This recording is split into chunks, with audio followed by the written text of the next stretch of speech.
Monsieur Benoît Tilmans, qui est docteur en sciences psychologiques et de l'éducation et qui fait des recherches depuis une dizaine d'années pour voir un petit peu et rechercher la parole des adolescents, notamment pour le LISEC en Haute École Alsace, pour Archipel et pour plein d'autres organisations.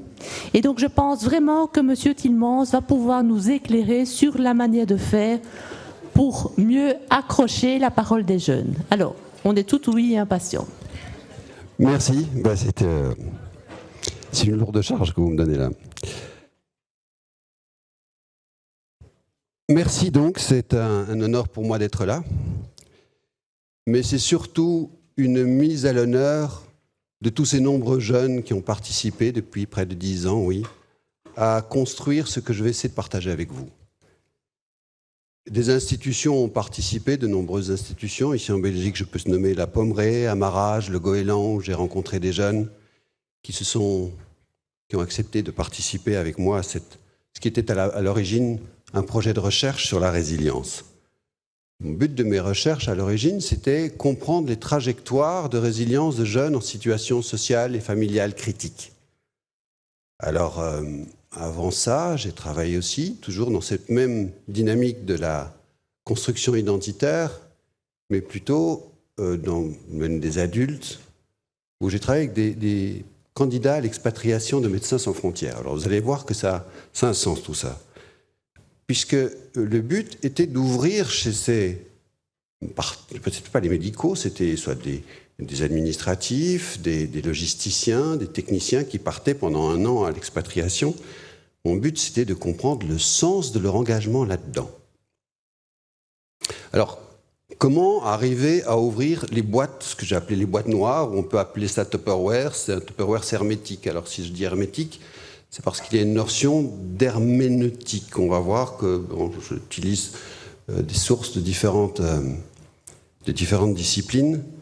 Et très rapidement, les gens que je rencontrais, ces candidats à l'expatriation que je rencontrais lors de leur formation, ils ouvraient ces boîtes. Ça s'ouvrait tout seul. Je me suis même dit au début de mes recherches, j'ai un biais là, moi. Après 10 minutes, on me parle du sens. C'est moi qui induis ça. Non. Ils me parlaient tous du sens dans les 10 à 15 minutes qui suivaient le début de mes interventions.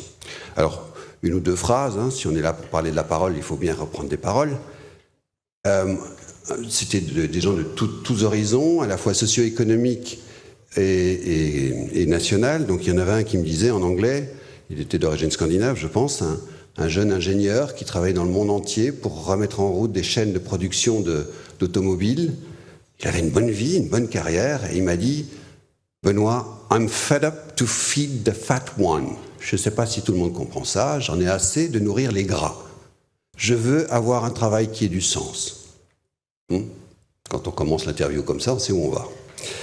Mais il y avait d'autres horizons, évidemment, comme cette dame qui avait une 40aine d'années, qui avait un enfant, qui avait une 12aine d'années, et qui m'a dit « Benoît, si je ne fais pas ça maintenant, si je ne m'engage pas dans MSF maintenant, j'ai peur qu'un jour je me dise qu'il m'a manqué quelque chose de trop important dans ma vie. » Donc voilà, c'était une manière que j'avais abordée. Il y a quelque chose dans la manière dont j'abordais ces candidats qui était apparemment intéressante pour ouvrir ces Tupperware, ces boîtes noires, appelez-les comme on peut.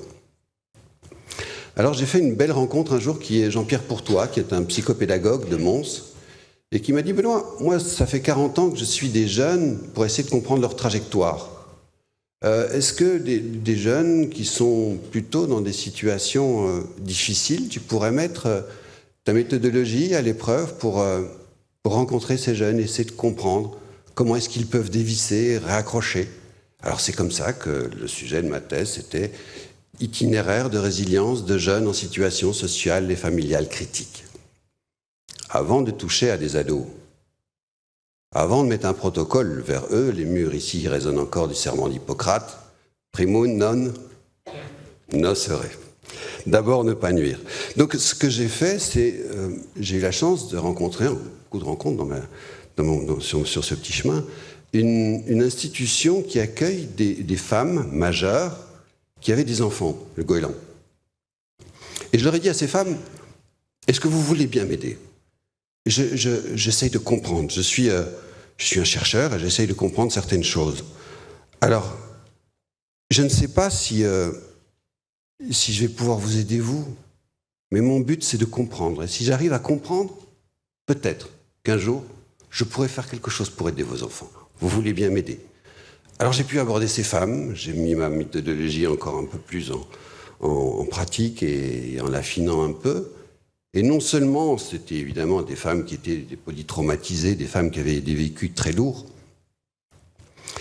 Non seulement je ne sens pas avoir fait de mal à qui que ce soit, mais elles ont toutes dit aux éducateurs qui étaient là et aux autres, c'était bien de parler avec Benoît, m'a fait du bien, c'était chouette. Et puis sa méthodologie là-bas, c'est intéressant. Donc, la voie était libre, pourquoi pas aller voir les mômes? Alors des mômes, pas n'importe lesquels, des mômes qui étaient dans situation évidemment difficile. Alors c'est un peu comme la psychiatrie, hein. Quand on s'intéressait à la psychiatrie il y a un siècle ou deux, on avait des gens comme Phileas Cage, hein. Je suppose que tout le monde a déjà entendu parler de ce gars qui a eu une barre en fer qui lui a traversé la tête, qui a abîmé une grosse partie de son cerveau. C'est ce genre de cas qu'on observe pour essayer de comprendre en quoi, oui, ce sont les traumas qui nous font comprendre. C'est un petit peu dans cette même démarche, je me dis, si je veux comprendre la résilience, il faut qu'il y ait fracas. Sinon, ça ne va pas aller. Alors j'ai rencontré ces jeunes. J'ai eu l'opportunité, dans différentes institutions, de rencontrer des adolescents. Alors je vais vous faire une sorte de simulation, comment moi je rencontre ces jeunes. Bonjour, moi c'est Benoît. On peut se tutoyer? T'es d'accord? On y va. Qu'est-ce que tu sais de moi? De manière à bien cadrer la chose. Oh vous êtes un chercheur et je sais... C'était prévu avec les éducateurs, ça. Hein. Je sais que vous êtes un chercheur et que je peux peut-être faire quelque chose pour vous. Oui. Je suis un chercheur et je cherche à comprendre. Si on veut agir un jour pour des gars comme toi, ça a l'air d'aller bien, là, maintenant, devant moi, là. Hein. Ça a l'air d'être... mais par contre, je sais que tu t'en es pris des porcs dans la figure, toi. Hein. Alors, leurs mots, évidemment, qui viennent à ce moment-là, c'est « Ouais, me prendre des porcs dans la gueule, je sais ce que c'est, ouais. » Donc, tu vas pouvoir m'aider, toi. Hein? Alors, écoute, j'ai une question à te poser. Cette question, elle a été réfléchie longtemps. Qu'est-ce qui fait que tu es devenu qui tu es aujourd'hui? Qu'est-ce qui a fait que tu es devenu qui tu es aujourd'hui? Alors attends, avant de répondre à cette question, j'ai une grande feuille de papier, c'est une feuille, comme les feuilles de flipchart, il n'y en a pas ici, qui sont coupées en 3 et qui s'est mise à la longueur. Alors je mets une petite ligne au début de cette feuille, je dis ça, tu vois, c'est ta naissance, tu es né quand? Alors il me donne une date, je dis, c'est ton âge qui est important. Mars 2001, très bien. Et tu vois, je mets une ligne là, ça c'est maintenant. Il y a quelque chose après, et il y avait quelque chose avant. Ok? Alors j'ai une deuxième feuille de papier. Une feuille blanche. C'est comment ton nom? Timothy? Tim, ça va? Ok? Ok, Tim.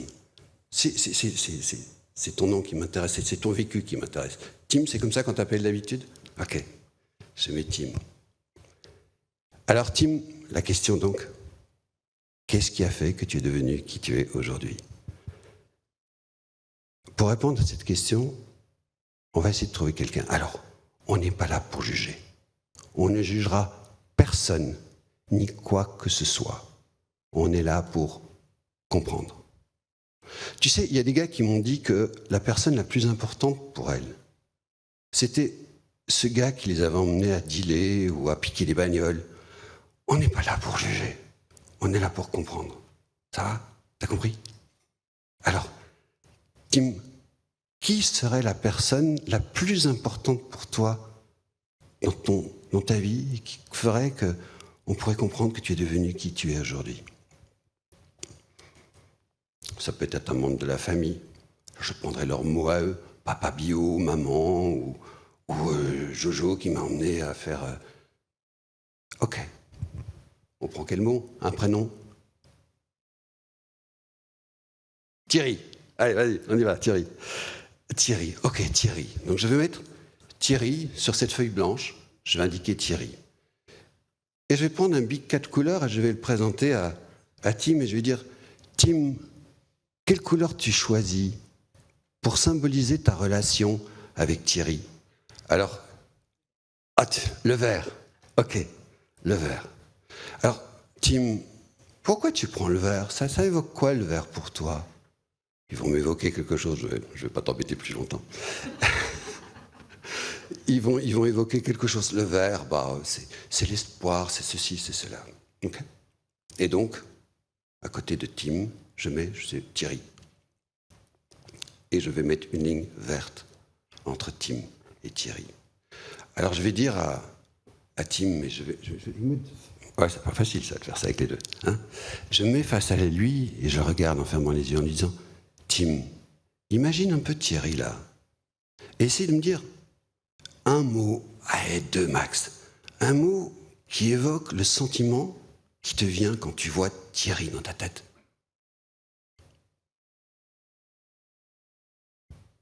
Amitié. Pour les parents, ça peut être déchirure, ça peut être tous des mots. Et souvenez qu'il y a ce premier papier et puis il y a ces longues feuilles. Tim, est-ce que tu peux m'évoquer, tu me dis amitié, un moment, un événement quelconque dans ta vie qui fait que ce Thierry est arrivé. Et voilà, j'ai attrapé un bout d'une pelote de laine et j'ai tiré dessus. Et toute une vie va défiler comme ça, à la fois sur cette longue feuille de papier et sur j'ai appelé ça réticulogramme. C'est pas un génogramme, c'est un réseau réticulaire de toute personne signifiante qui sera apparue à un certain moment dans la vie de cette personne, de ce jeune. En fin de compte, il y aura beaucoup d'autres outils qui vont être utilisés là-dedans. Ah tiens, j'ai oublié de mettre mon plan, tiens. Il y a beaucoup d'autres outils qui vont être utilisés là-dedans, mais en fin de compte, ça paraît assez compliqué. Alors là, c'est tout mis l'un sur l'autre. Il y a d'abord une feuille dans laquelle j'explique aux jeunes différentes trajectoires qu'on peut prendre. Je fais avec. Je ne veux pas savoir, je ne veux pas me bouger. Quand il y a quelque chose de trop dur dans ma vie, je ne veux pas savoir, je ne veux pas me bouger. Ou je fais avec, ou j'abandonne, ou je m'en fous. Et donc il y a différentes stratégies qui ont été symbolisées sur ce dessin. Alors, tous les ados, il y en a une bonne centaine que j'ai rencontrés là-dessus, ils ont tous compris ça en 10 minutes. J'espère que ça ira. Mais bon, c'est expliqué avec une feuille plus vierge à la base. Alors, cette trajectoire qu'on voit là, on part du point 1, qui est, ça va, j'allais pas trop mal dans ma vie, parce que sur cette longue feuille de papier, on va tracer avec le jeune. Tu te sentais comment à ce moment-là, Tim? Tu te souviens quand tu as quitté ce centre-là? T'allais comment à ce moment-là? Oh, vous savez, c'était pas terrible pour moi, j'en avais marre, moi. On n'arrêtait pas de me critiquer, puis vous savez, avec cet éducateur-là qui était toujours sur mon dos. 3, c'est un max, hein. Ok. Et puis il va avoir dans sa vie d'autres, ils vont faire des séjours de rupture par exemple, ou d'autres ruptures, je veux dire, ils partent au Bénin, ils font des projets pédagogiques. Et ils vont se retrouver à un certain moment à 7, ils vont retomber à 3, à 4, à 5. Et chaque moment d'inflexion sur cette courbe, on va l'interroger. Et à la fin, quand on aura cette courbe qui va se dessiner sur toute cette longueur de la vie, on va l'interroger en disant, mais qu'est-ce qui a fait qu'à un certain moment, tu es passé de là à là? Et voilà, donc on ne va pas aller plus loin dans cette méthodologie, c'est pour vous expliquer un petit peu. Donc, appréhension, anxiété, tristesse, désespoir. Et là, il tombe dans le fond du trou. Conscience, j'ai plus rien à perdre. C'est justement, Hélène, c'est pas son vrai nom, c'est une fille qui était en psychiatrie, justement. Donc, quand j'ai travaillé dans l'aide à la jeunesse, il y a eu des trajectoires qui se sont faites et qui ont croisé la santé mentale dans le sens de la psychiatrie. Et puis après ça, on voit que ce jeune, sur sa trajectoire, ce sont ces termes, j'insiste pour leurs termes, je vais faire quelque chose et tant pis si ça ne plaît pas. Et puis on voit que ça remonte. Et puis tout ce dispositif, quand les jeunes ont passé un certain temps avec moi, je leur dis merci. Merci pour tout ce que tu m'as appris. J'ai beaucoup appris grâce à toi. Et si je peux faire quelque chose avec toi, pour toi, ce sera avec grand plaisir. Et il y en a avec lesquels je vais travailler ça, où on va comprendre que quand on commence à sentir l'anxiété, c'est intéressant de repartir sur le 6 là. Hein. On va quand même pas redescendre chaque fois dans le trou. Il y a des jeunes qui le trou, ils peuvent le décrire de manière très claire. Hein. Vous savez, moi, quand le trou, on me dit je suis descendu dans le fond du trou, je suis vraiment descendu bas. Hein. À un certain moment, C'est le fond du trou qui m'a regardé, qui m'a dit « Qu'est-ce que tu fous là ?» Et à ce moment-là, j'ai pu remonter. Voilà. Donc c'est grâce à cette recherche que finalement, j'ai pu entamer cette recherche, cette réflexion sur la narrativité, sur l'histoire, le récit. Plusieurs mots existent sur cette méthode, sur cette discipline. Mais je me suis posé une question particulière. Comment ça se fait que ces jeunes qu'on me disait au début, Benoît, tu n'arriveras pas à les tenir plus de 5 minutes en place? Ce n'est pas possible. 1 heure, 1 heure et demie, 2 heures, 2 heures et demie. C'est parfois moi qui n'en peux plus. Parce que c'est comme ça avec lui. Si je devais faire ça à un certain moment, à regarder ma montre, c'est fini. On a arrêté le bazar, ça s'est cassé. Alors je me suis posé la question en me disant, mais et ce que je vais vous montrer là maintenant, ça introduit une partie du pourquoi, mais on va voir parce que, souvenez-vous que l'hypothèse que je vais essayer de tenir pour vous aujourd'hui, c'est que la parole va nous amener à la participation et que la participation est un impératif. Donc, quand ces jeunes sont avec moi, c'est quand même une fameuse contrainte. Je ne leur demande pas de me raconter leur vie, je leur pose une question. C'est pas simple comme question quand même, hein. C'est quand même une fameuse demande psychologique que je leur demande. Alors, selon la formule de Karacek, il dit « ce sont des sujets actifs ». Pour moi, oui, on comprend ce quand Karacek dit c'est un sujet actif. Et zut, j'ai oublié de me lancer mon chrono. Ce sont des auteurs, de véritables auteurs de leur vie. Ok ? Une deuxième théorie qui rentre là-dedans. Bah oui, on en a parlé tout à l'heure. C'est très bien d'intervenir après les 2 premières interventions parce que j'ai l'impression de faire un peu ciment entre les 2 premières. Je trouve que c'est pas mal. Autodétermination de C. Ryan. Je crois qu'on connaît un peu tous cette théorie-là. Mais il y a un point très important. C'est qu'il parle de la non-autodétermination. Il parle de A-motivation avec un A privatif.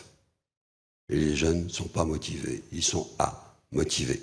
Vers ce qui serait l'idéal d'une participation, hein, se créer des activités par plaisir, par envie d'apprendre, pour se sentir le sentiment de maîtrise. Ce qu'on nous a montré tout à l'heure dans la participation, c'est vers ça qu'on essaye de pousser les jeunes, d'essayer de les inciter. Alors les jeunes que je rencontre, il y a quelque chose que je voudrais superposer à ça, c'est que à motivation ne suffit pas. Les jeunes que je rencontre, et là c'est quelqu'un comme Philippe Jamet qui en parle très bien, ils sont dans la destructivité. Quels sont les outils qu'ils ont ? Que ce soit dans la délinquance, dans la scarification, dans le fait d'avoir des comportements de sabotage, ils sont dans la destructivité. Alors je vais faire vite, mais si je devais vous poser la question, par exemple, comment est-ce que vous pouvez vous assurer avec le plus de chances de réussite dans votre prédiction, de l'issue de votre examen que vous aurez demain matin, le pire qui soit. Je vais bien étudier, je vais bien me préparer. Ces jeunes-là, c'est pas cette stratégie-là. Ils sont beaucoup plus puissants que vous. Leur prédiction est toujours à 100% juste. Je sabote. Je le fais pas. J'y vais pas. Je dis que j'ai mal au ventre. De toute façon, ça marche à chaque fois. Ça marche chez eux. Ils sont dans cet extrême qui est de la destructivité. Et le but, c'est de les amener où ? Pas dans la créativité, non ?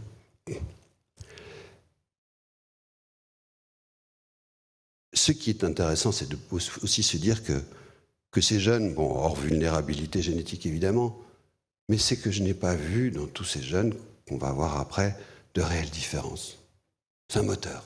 Un moteur qui va les pousser à un certain moment dans la destructivité ou un moteur qui va les pousser dans la créativité. Mais à la base, c'est le même moteur. C'est ma conclusion. Alors évidemment, dans mes travaux, à un certain moment, il se passe quelque chose qui nous a touchés tous, c'est un confinement.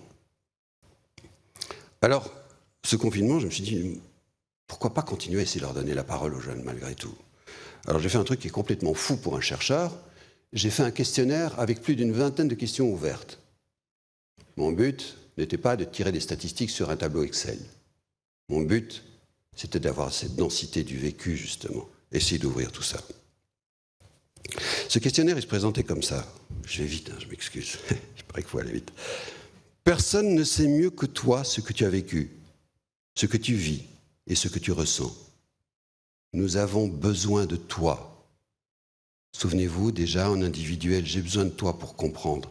J'aurais pu aller plus profondément dans ce que j'ai présenté, dans ce petit protocole, mais c'est vraiment ce sens où tu as quelque chose à me donner, j'ai besoin de toi. L'expert, je vous l'ai dit tout à l'heure, j'ai rencontré beaucoup d'experts. C'était eux les experts. Personne ne sait mieux que toi ce que tu as vécu, ce que tu vis et ce que tu ressens. Nous avons besoin de toi pour comprendre. Merci. Réponds du mieux que tu le pourras. En 36 heures, 3300 réponses. Dernière question ouverte. Veux-tu ajouter un commentaire à ton expérience du confinement? Une moyenne à cette dernière question de 140 caractères. Et pas pour raconter n'importe quoi. Question sur le monde, l'espoir, le sens de cette vie, cette finitude, la mort des gens qui étaient autour d'eux, la peur de contaminer. Nous, on est des adolescents, on nous regarde toujours mal quand on passe trop près de quelqu'un. Je vous cite une phrase. On en aurait d'autres, j'en ai beaucoup. À 3300. J'ai perdu 2 de mes proches, donc j'étais pas vraiment dans mon assiette. Mais à part ça, j'ai beaucoup appris de cette expérience. Sincèrement, j'ai appris plus qu'en temps normal. Politique, économie, écologie, éducation, relation au monde et à la technologie, tout y passait. Une autre phrase. Le monde ne pourra plus être comme avant. Merci de nous avoir posé toutes ces questions. Alors quelqu'un comme Bruno Latour, un philosophe, sociologue, il fait beaucoup de choses lui, nous dit « Nous n'habitons plus la Terre. Terre nous héberge. » Morin nous dit, dans son dernier bouquin, « Réveillons-nous. » En 1789, il y a eu la fondation d'une nation humaniste. Les droits de l'homme, le suffrage universel, qui a mis longtemps à devenir universel, mais bon, c'était déjà un prémisse. Et puis, il n'y a pas tellement longtemps, les droits de l'enfant, on vient de là. Il parle du patriotisme qu'il met en opposition avec l'humanisme. Ça va être intéressant, surtout avec la politique et l'actualité d'aujourd'hui. Et alors, il y a cette phrase qui, je trouve, importante et qui résume ce que les jeunes ont dit dans cette première enquête. Souci du destin de l'espèce. Si on devait résumer en une phrase tout ce que ces jeunes ont exprimé, moi j'ai appelé j'avais fait un petit papier là-dessus où j'avais dit œuvre miroir du confinement. C'était vraiment un moment dans lequel les jeunes étaient en miroir par rapport à eux-mêmes. Avec ce souci du destin de l'espèce, une sorte de prise de conscience de la finitude, de la fragilité, mais aussi de la toute-puissance de la technologie, des technosciences, ce qui est marqué ici devant, de la puissance de l'économie sur leur vie, de la crise sanitaire, mais aussi de la crise des démocraties. Ils en parlent. Crise de la pensée, dirait Edgar Morin, avec cette phrase qui est belle, je trouve. Nous sommes dans un somnambulisme au jour le jour. Alors, 3-4 mois après, qu'est-ce qui se passe? Deuxième confinement. Quand on pense à tout ce que ces jeunes ont mis dans leur tête d'espoir, de questionnement, et qu'on leur dit, on n'a rien changé pendant 4 mois, pareil au même, tout ce qu'on a fait, c'est de les laisser aller voir leurs copains, mais à part ça, le monde, il a changé? Non. Il n'y a rien qui a changé. Fin septembre, on leur dit, on va vous reconfiner. Et là, moi, je me dis, en repensant à mes petits gars, là, enfin, petits gars, je sais pas s'il y a des filles aussi, à ces petits jeunes là qui avaient 3300 à répondre, je me dis, ça va être un massacre pour eux. J'ai voulu me lancer mon questionnaire dès octobre, on m'a dit, non, ça va aller. Fin octobre, bon, ça va aller. Novembre, on commence à sentir que ça va pas bien. Benoît, ce serait peut-être intéressant de faire ton questionnaire. Je l'ai fait. Plus un questionnaire dans le sens de donner la parole. C'était un coup de thermomètre que je voulais mettre là. Comment ils vont les jeunes là maintenant? Je veux savoir là, ça va pas bien. Je voudrais pouvoir alerter les politiques, leur dire attention là, ça va pas les jeunes, je n'ai plus besoin finalement, j'ai fait mon questionnaire, mais tout le monde s'est joint à cette même conclusion. Non, ils n'allaient pas bien, les jeunes. Et on n'a pas fini aujourd'hui de mesurer les conséquences de tout ce qui s'est passé. Voilà. Alors, nouvelle étape dans pas prise de parole, dans mon don de parole aux jeunes, c'est pas un don, hein, c'est cette démarche d'aller vers les jeunes pour leur donner la parole. Je me dis, jusqu'à présent, j'ai beaucoup travaillé en individuel. Je voudrais voir un peu comment ça réagit, les mômes. Et pas des fracassés, non, des mômes. Comment est-ce que ça... Est-ce que je pourrais arriver à avoir cette même densité de vécu avec des mômes? Alors, j'ai eu la chance, avec un budget qui venait de conseil en prévention, de mettre en place un projet où on allait interroger des jeunes, leur donner la parole, avec deux axes principaux, celui de l'interpellation et celui où on voulait faire quelque chose pour les rendre actifs. Alors j'ai appelé ça pas père et danse, mais j'ai dit on va faire des jeunes, des pères, on va proposer aux jeunes de devenir des pères en prévention. Pourquoi aider alors qu'on pourrait être en prévention? Donc je me suis dit on va trouver le moyen de mettre un dispositif où on va, de nouveau, comme je parlais des Tupperware tout à l'heure, arriver à ouvrir ces boîtes, hein, pour comprendre ce qu'ils vivaient, et d'en faire des pères en prévention. Alors ça a pas mal marché, j'ai pris deux populations différentes, dans des internats, c'est plus facile, c'est très pratique, parce qu'un groupe classe, c'est pas facile à avoir, dans un internat on peut avoir. Un internat d'une origine plutôt élitiste et très socio-économiquement favorisé, et l'autre, beaucoup moins. Un point de vue très mathématique qui me permettait de pouvoir établir ça, c'est que l'aide à la jeunesse se sert, voilà, on va utiliser ce mot-là, des internats pour une mesure d'éloignement du milieu familial. Alors, dans un des internats, on m'a dit, il y a peut-être 10%. Dans l'autre internat, on m'a dit, j'en ai repéré au moins 20. Donc ça donne un petit peu une idée des deux milieux différents. Milieu plutôt favorisé, je pose toujours une question à laquelle il a fallu bien réfléchir. Vous vous souvenez la question pour les mômes en individuel, quel sens... Non, voilà, j'ai failli griller ma cartouche là. Qu'est-ce qui a fait que tu es devenu qui tu es aujourd'hui? Alors la question cette fois-ci, à ces jeunes que j'ai rencontrés, des groupes, maximum 10, pour pouvoir se concentrer encore une fois, hein. Quel sens ça a pour toi de te lever le matin pour aller à l'école? Pas de jugement. On ouvre. Alors, dans une catégorie, on m'a répondu mais quelle bête question! Mon papa, ma maman, ils se lèvent tous le matin pour aller à l'école. C'est une bête question que vous me posez là. Mais pendant que je regardais la jeune fille qui me répondait, j'avais mon œil qui regardait un petit peu ailleurs. Et toi, qu'est-ce que tu en penses? Vous savez, moi, si c'était pas pour mes copines, je viendrais pas à l'école. L'autre milieu, plutôt moins favorisé. Quel sens ça a pour vous de vous lever le matin pour aller à l'école? Vous savez, monsieur Benoît, puisqu'on se tutoie en général. Tu sais, Benoît, s'il n'y avait pas cet internat ici, c'est clair, je ne serais plus à l'école. Pendant 2 ans, hein, je suis resté chez moi. Maintenant, je suis à l'école. J'y vais tous les matins. Il y a un éducateur qui est là tous les matins et qui me pousse pour y aller à l'école. Mais maintenant, et je crois que je peux parler au nom de tous ici, maintenant, grâce à ça, finalement, on aime bien l'école. C'est important. L'école, c'est important. Je regarde, vous êtes tous d'accord avec ça? Ouais, c'est important. Ouais, moi, je sais maintenant. Maintenant, moi, je veux faire la soudure. C'est chouette, ça. Et toi, tu veux faire quoi? Moi, je veux faire éduc. Ça revient souvent, ça. Je veux faire éduc. Alors, je vais aller tellement vite que je ne sais plus où j'en suis.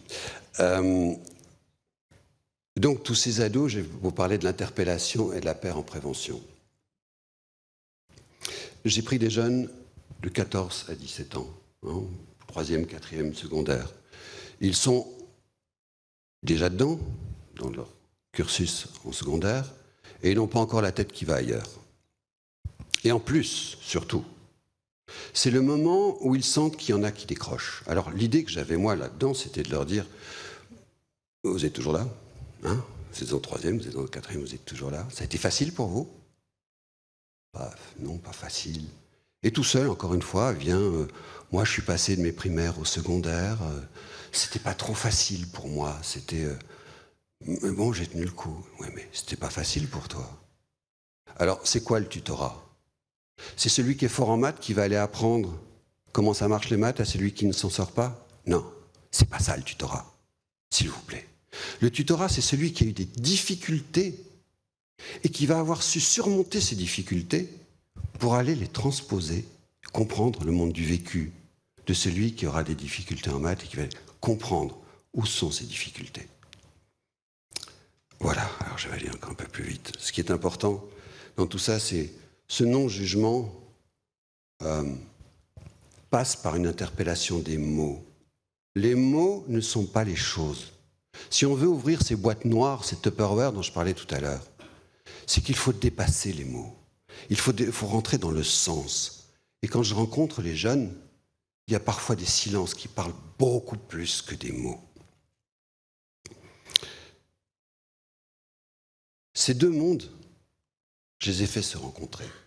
J'aurais dit, on va pouvoir interpeller des politiques. Alors, on a construit un discours. Alors, je vais faire vraiment très bref. J'ai enregistré, avec leur accord bien sûr, ces questions que je leur posais, cette question que je leur ai posée. Quel sens ça a pour toi de te lever pour aller à l'école? Et j'ai retranscrit, c'est mon petit travail de chercheur, on a tout retranscrit, thématisé, et puis repris des phrases de ces jeunes. Et je suis retourné vers eux 15 jours après. Et avec deux collègues qui étaient là avec moi, deux assistants que j'avais avec moi, on a lu les phrases des jeunes comme si c'était eux, mais nous. On lisait ces phrases que l'on trouvait les plus signifiantes dans leur discours, et on leur a lu. On leur a demandé, ça correspond à ce qu'on vous a demandé, à ce que vous nous avez dit la fois passée?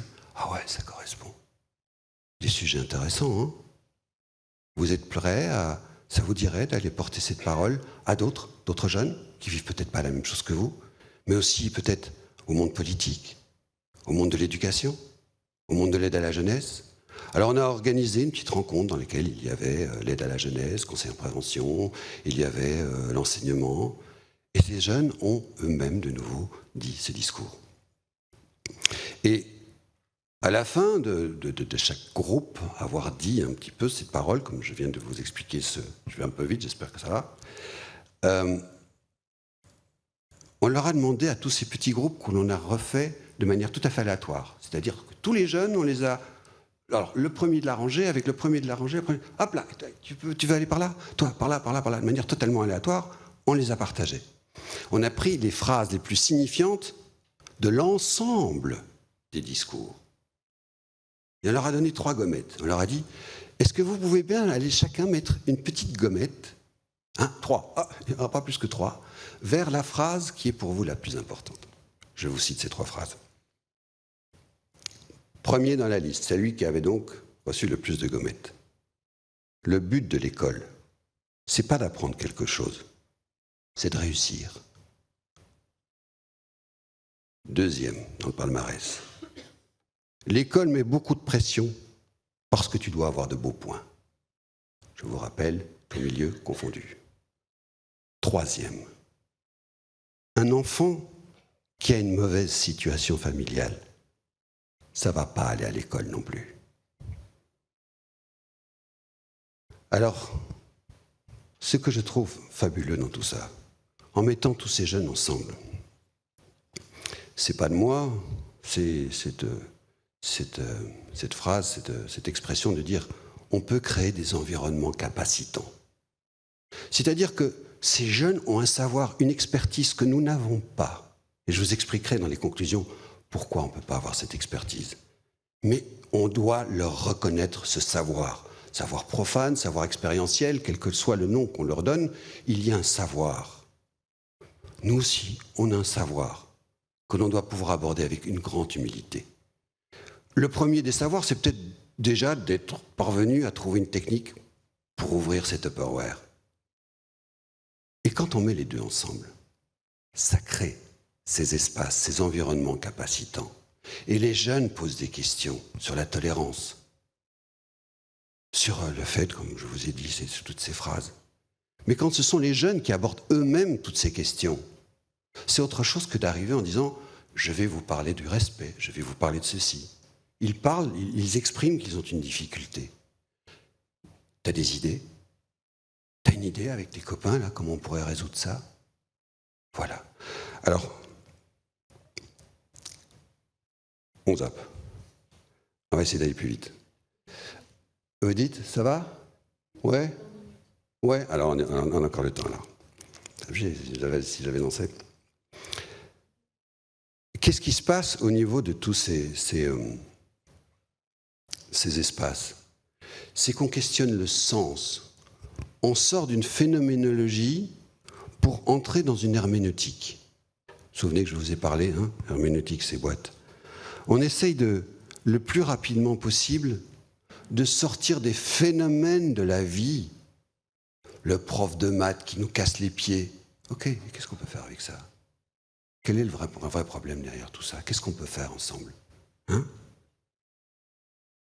Ces espaces capacitants, ce sont des espaces d'intercompréhension, où les subjectivités vont pouvoir se rencontrer.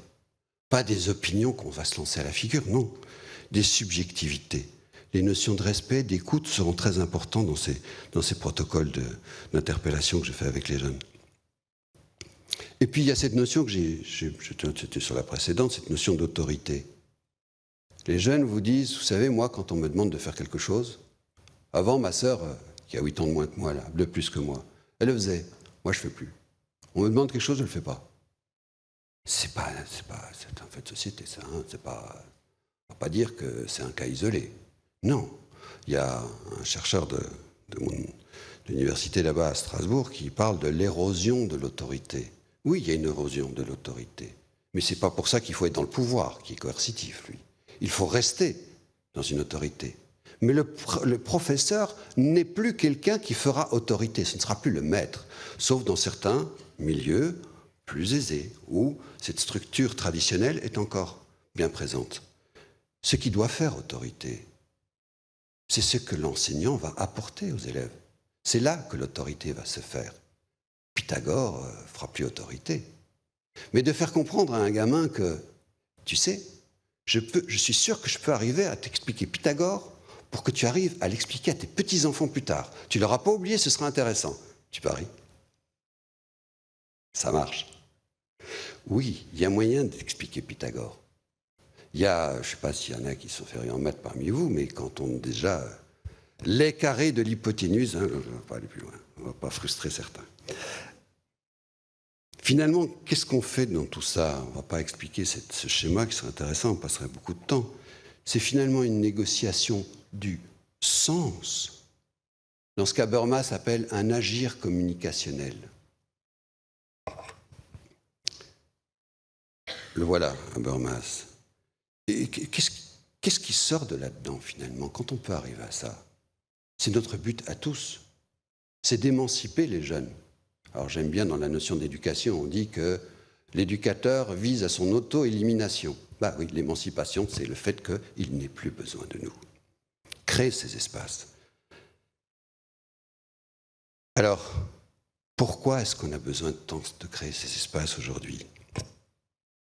Il y a une opposition qui est très claire. Alors on va regarder ça. Life World, c'est les mondes du vécu et les systèmes. Les jeunes vivent bien, ils l'ont bien exprimé dans les 3300 réponses du premier confinement. Hein. Cette disconnexion qu'il y a entre le système, il faut bien lui donner un mot, le système. Là, on parle dans cette thèse du citoyen public, de l'économie, le domaine du public, le travailleur, et le monde du vécu, moi, dans ma famille, le consommateur, le client, le bénéficiaire, le patient. Il y a une disconnexion entre le monde du vécu et le système. Et si on essaye de comprendre un peu ce qui se passe sur ce continuum qui va du bas à gauche de la perte de sens, loss of meaning, jusqu'à la psychopathologie, on voit toutes ces étapes.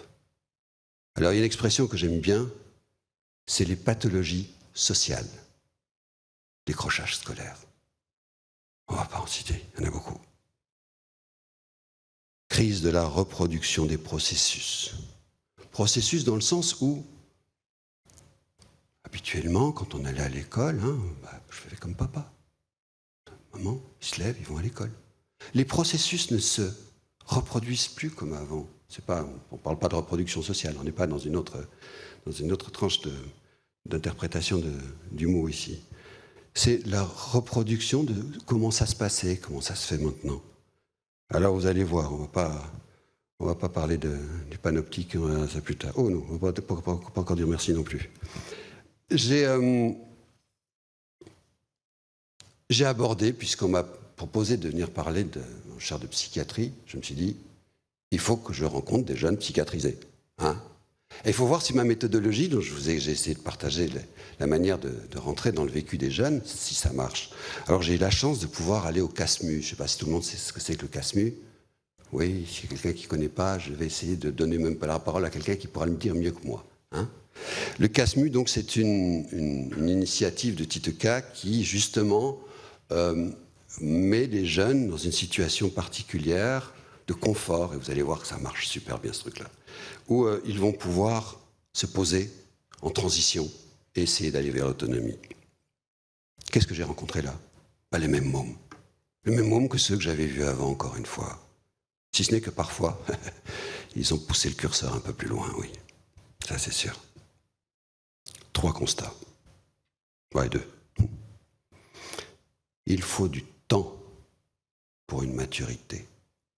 Le sujet de ma recherche, c'est tout ce qui touche au récit du jeune. Il faut du temps pour pouvoir se faire un récit cohérent de soi-même. Quand ils ont 15, 16, 17 ans, j'y arrive. Mais pour qu'ils puissent vraiment, par eux-mêmes, dans un milieu normal, prendre une distance par rapport à eux-mêmes, il faut du temps. Première temporalité. Deuxième temporalité que l'ensemble de ces jeunes vont me parler, c'est qu'ils me disent, non seulement il nous a fallu du temps pour comprendre qu'on avait fait des conneries, mais en plus, il nous faut du temps pour pouvoir nous y remettre. Et vous allez voir, je vais terminer en citant un de ces jeunes. Parce que finalement, la santé mentale, elle est définie par l'OMS comme un bien-être qui permet 3 choses. Se réaliser, surmonter les tensions de la vie et contribuer à la vie en communauté. Ce que j'ai vu avec ces 3 jeunes-là qui allaient bien, ce que je vois avec tous ces jeunes qu'on peut qualifier de résilients, ils ont tous quelque chose de ça. Par contre, quand on parle de maladie mentale, moi ce que je vois, à travers évidemment mon filtre qui est le mien, et c'est Ricoeur qui donne cette expression, Paul Ricoeur, c'est une dénarrativisation de soi, une incapacité à faire un récit de soi cohérent. Alors, si le monde est un village, le récit doit aller aujourd'hui au-delà des nations. Écologie, souci du destin de l'espèce, comme on disait tout à l'heure en résumé finalement de tous ces... Ou d'autres jeunes qui ne s'expriment pas si facilement.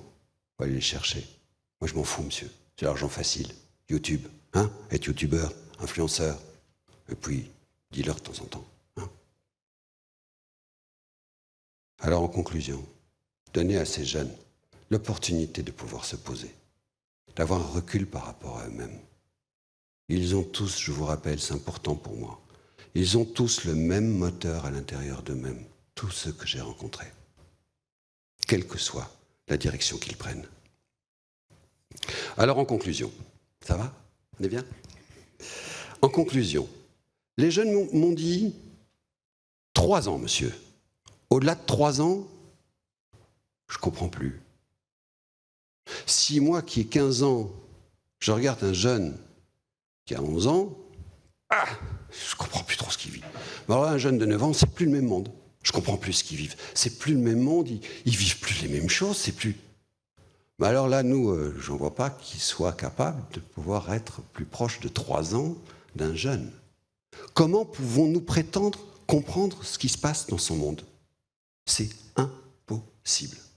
Ce serait une grande prétention que de croire qu'on pourrait le faire. Le monde est de plus en plus complexe. Il va de plus en plus vite. Ce qui s'est passé sur ces 20 dernières années, Quand je commençais à parler de cette question sur quand tu comprends ceux qui sont plus jeunes que toi, il y a 5-6 ans, ils me disaient 5 ans. Aujourd'hui, ils me disent 3. Alors, les 20 dernières années ont vu une évolution technologique fulgurante. Dans les 5 prochaines années, ce sera peut-être 5 fois plus que les 20 dernières années. C'est ce qu'on peut prédire. Ou alors, on fait marche arrière. C'est aussi une possibilité. Mais en tout cas, qu'est-ce qui peut nous permettre de pouvoir faire quelque chose avec ces jeunes? Qu'est-ce qui permet de pouvoir leur redonner une jouissance au savoir? Un plaisir? Non. Du bonheur. Le plaisir, on le perd vite. Le bonheur, c'est un capital qu'on ne perd pas. Il y a une envie des jeunes de faire vivre ce qu'on appelle, nous, et qui est une valeur qui nous est chère, la démocratie. L'écologie, cette survie de l'espèce. Il y a des pédagogies qui existent, des pédagogies institutionnelles, il y a aussi la psychiatrie institutionnelle. Il y a un mot que je vais utiliser, mais il faudra bien faire attention, pas le prendre. Une démocratie radicale, mais pas dans le sens d'une radicalité de la démocratie. Une démocratie qui trouve ses racines. Radicale, ses racines. Une démocratie qui retrouve ses racines. Et si la démocratie retrouve ses racines et fait en sorte que l'on mette en balance cette incapacité à nous de comprendre ce qui se passe, cette incapacité de voir avancer cette technologie que eux seuls pourront prendre en main, et puis l'évolution des mœurs. Le tutorat, j'en ai parlé tout à l'heure, qui est vraiment une bonne... Si on veut vraiment faire quelque chose avec les jeunes, ce sera par la participation. Franchement, je ne vois pas d'autre moyen. Mais une participation qui soit réelle, on vous a parlé tout à l'heure de la dernière échelle de la participation. C'est celle de la participation dans une prise de décision conjointe. Je ne crois pas qu'il soit un endroit où les jeunes puissent ne pas avoir leur parole.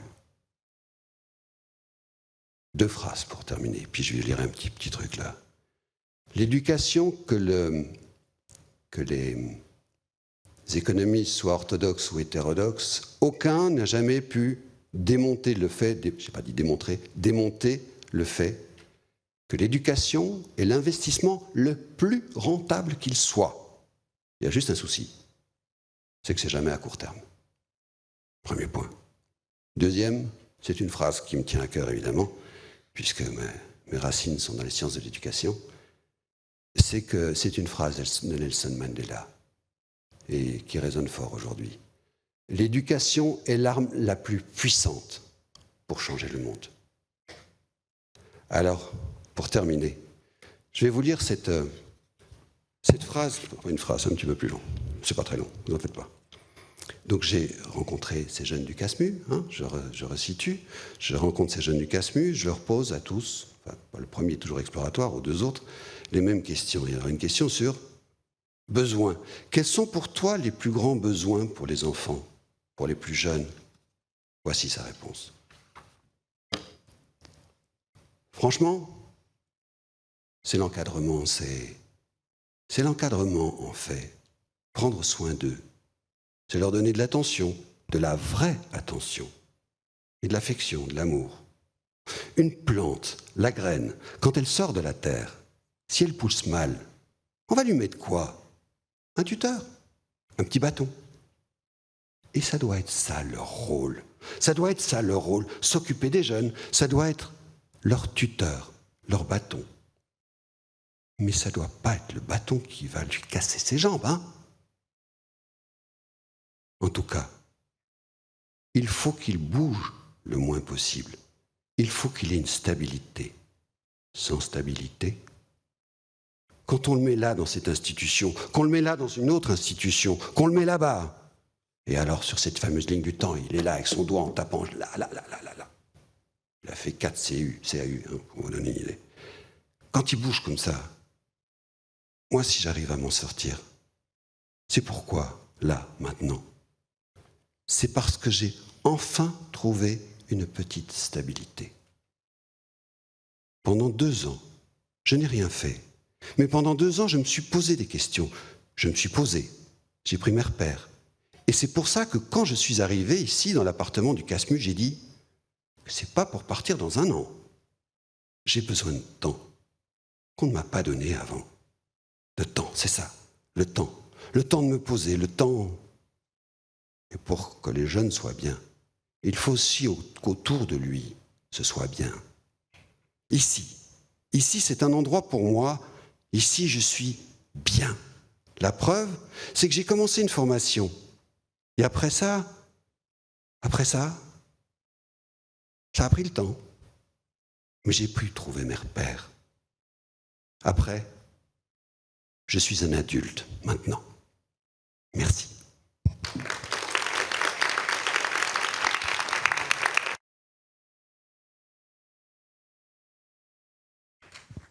Merci beaucoup, Monsieur Benoît Tielemans. Ne partez pas trop loin parce que des questions vous attendent.